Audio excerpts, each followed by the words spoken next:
Last week's gospel lesson was the Good Samaritan, the story of the Good Samaritan. And this week is Mary and Martha. Now, I don't know of any two stories that are more familiar to most Christians than those two, because we've heard them the whole time we've been growing up, many, many times. And the classic understanding, particularly of Mary and Martha, is be a Mary and not a Martha, as if somehow serving the world is not as good as sitting at the feet of Jesus. Fortunately, people continue to study the original Greek and how it might be translated. And recent scholarship is suggesting that we have perhaps got some of this wrong. While even as we read the gospel lesson, it says that Martha welcomed Jesus into her home, in the Greek, the word for home doesn't appear. We've just assumed that to be true. There's also a way to translate this story that says Mary and Martha both sat at the feet of Jesus and both were considered disciples. Now, both are reasonable interpretations based on the Greek. But it leaves a lot of questions then. Well, where were they if it's not the traditional Martha's cooking in the house with Jesus? Where were they? We don't know. Where was Mary if she wasn't in the living room sitting at the feet of Jesus? Well, we really don't know. The only thing we really know from this story is that Martha was distracted. Martha was distracted.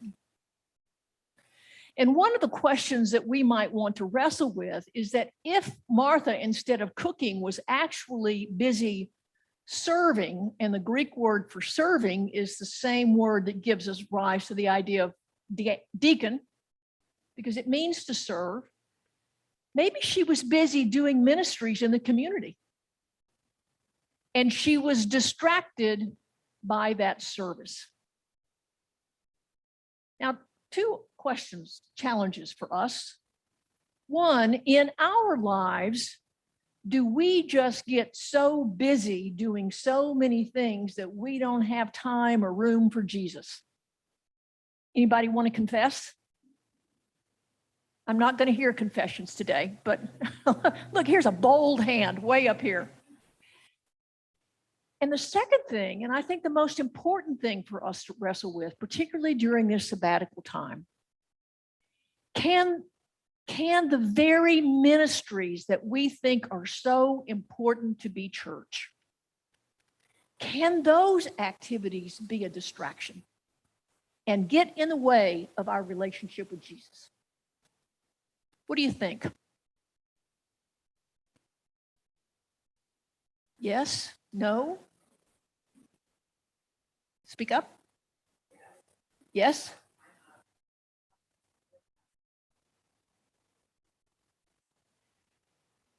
Years ago, long before I became a priest, I was getting ready to go to church one day. This is when I still lived in Georgia and was practicing law.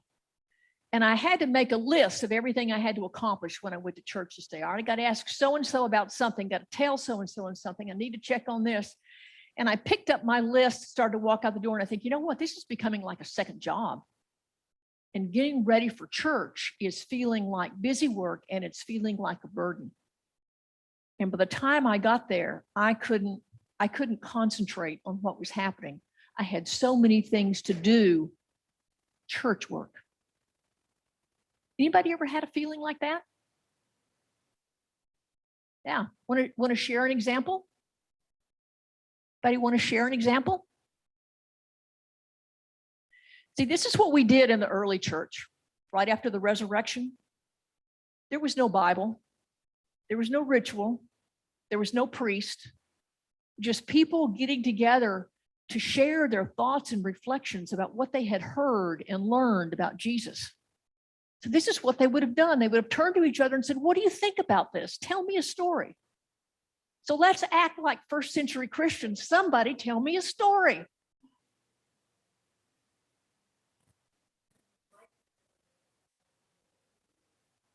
Mike's here. Who wants to tell a story? Oh, come on. Can you hear me? I can start. I mean, I actually preach. No. Okay. We're not going to let the deacon start. All right, who wants to? I saw several people, and don't make me embarrass you, but I saw several people nodding their heads yes. I guess my story is that I, as most of you know, am a busybody. I try to make sure everything works. I intervene when people are equally, if not more capable than I, to set the altar. I got that from the first head of the altar when I came into this church back in the 70s. She wouldn't let anybody touch the altar just before church, even if they set up earlier in the day. She had to have the last touch. And I realized just recently I was pulling her same act, for which I apologize. But sitting back here and not having anything to do today, I realized how much I keep looking around to make sure everything is in place. And if it's needed, I'll go get it. Anybody relate to that? Anybody else have a story to tell about being distracted?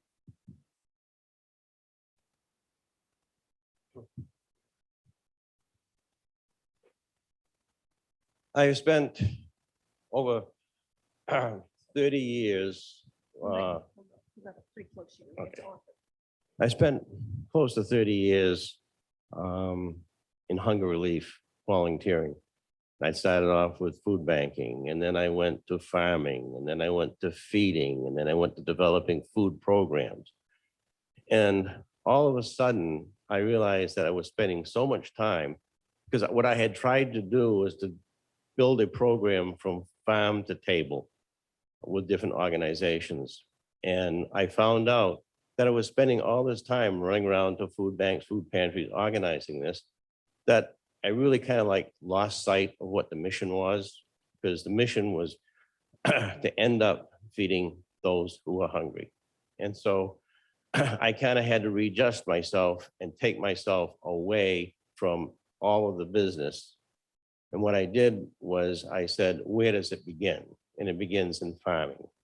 So I spent most of my time going back to looking at farming and focusing on that one thing and letting other people take care of the logistics of getting the food from the farm to the food bank to the pantries and stuff like that. And as I did that, I really tried to focus on what I was doing. And then my wife became ill with cancer, and she wasn't able to tend our flower gardens. So I spent my time tending the flower gardens. And this was an area of rest for me. And the two things that helped me get through this, excuse me, was the two parables, one about the fig tree and the other one about weeds.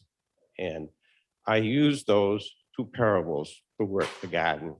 And I felt that was my area of rest. Thank you. Anybody else?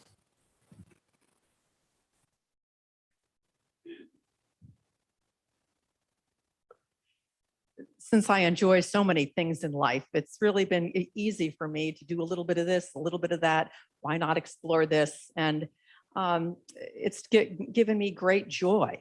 At the same time, it's given me a very busy life, and not as much time maybe just for my personal spiritual self. And with retirement beginning 4 years ago for me, it was easy to spend a little bit more time in a variety of, in those ways. And just this last year, it just really came to me just in being in church and some of and certainly COVID time of, what was most important? Where was my spiritual life?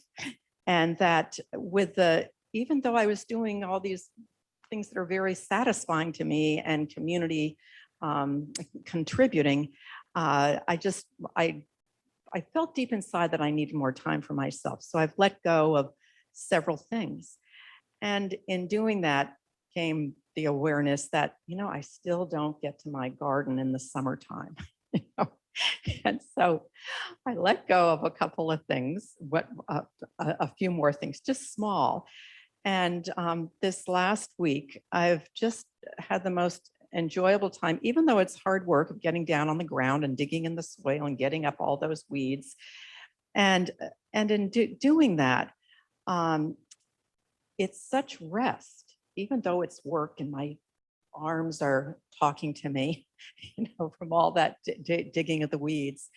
And just the renewal that I feel, and that for me, music has always been such an important part of my life. And during these quiet times and gardening, many church hymns have just been coming back to me out of just, I'm not sure where. And so for whatever that is, I think just, having that of that time for spiritual renewal, that of spending more time for myself is like the big tree. What's the newness that's coming from that? Thank you. Anybody else?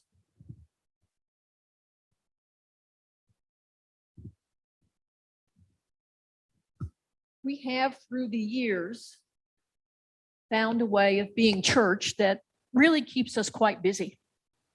Serving on a committee or serving on the vestry, or even coming here with make sure the candles are lit and make sure all those supplies are here and the windows are open, and there's just a laundry list of tasks. And I wonder if we've done that to such an extreme that we have forgotten how to be together in a way that is restful and renewing, and that gives us the experience of God in our midst. I wonder if there are some things that we need to change. Is there a way to make our time together simpler? What can we learn from that time in the early church before there was all of these rituals and set ways of doing things, when what brought us together was our eagerness to share our questions, our hopes, our dreams, the lessons that we had learned, so that we both supported each other and learned from each other about what it meant to be the people of God. This is part of the question that we need to wrestle with. How are our lives, both our individual lives and our corporate life together as a church? How is it structured so that it builds in too many distractions? And what are they? I'm going to give you a chance to think about that. We're just going to take a couple of minutes of silence. On each pew, there are some index cards and some writing instruments. And I invite you just to spend a minute to reflect and put down some thoughts.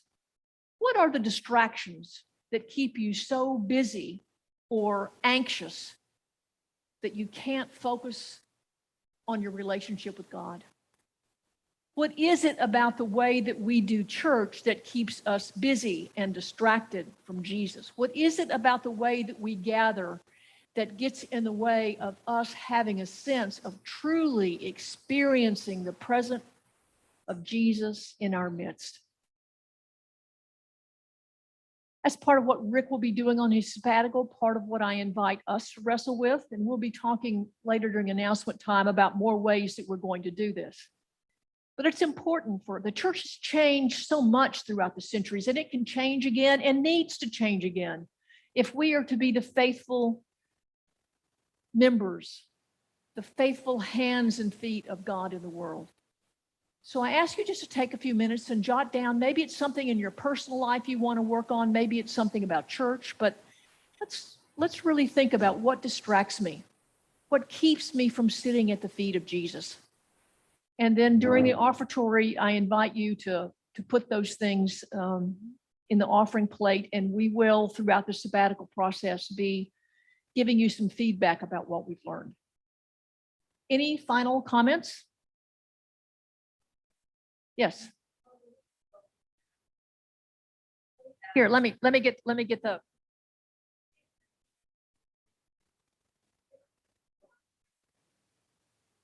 Can you hear me now? everybody? That'll be better. So a couple of weeks ago, we had a picnic after church out on the lawn. And it was the first time in a long time that we actually sat together and talked, other than just being in here and singing and praying and leaving. And I really enjoyed it, and I think a lot of other people did. And I think that's something we should think about doing more often now that we can with the weather and whatnot.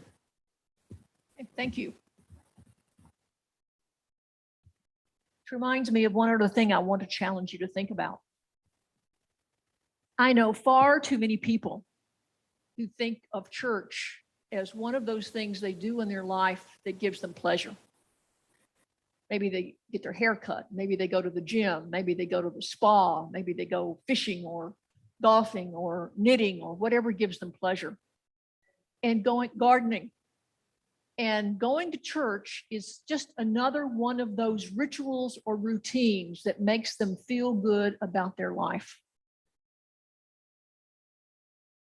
Church can be and needs to be and should be so much more. It is a time for that kind of rest that has nothing to do with physical activity, but it just gives you a sense of wholeness. It gives you a sense of renewal, of new kind of connection with God and with nature. It gives you an experience of resurrection, of the living God in our midst. And if that's not what we're experiencing when we come here, and if that's not what we come here for, then we really need to rethink what it means to be church. Because it is only that experience of God in our midst that gives us the kind of quality and eternal life which God promises us. So just take a minute and then we'll move on with the rest of the service.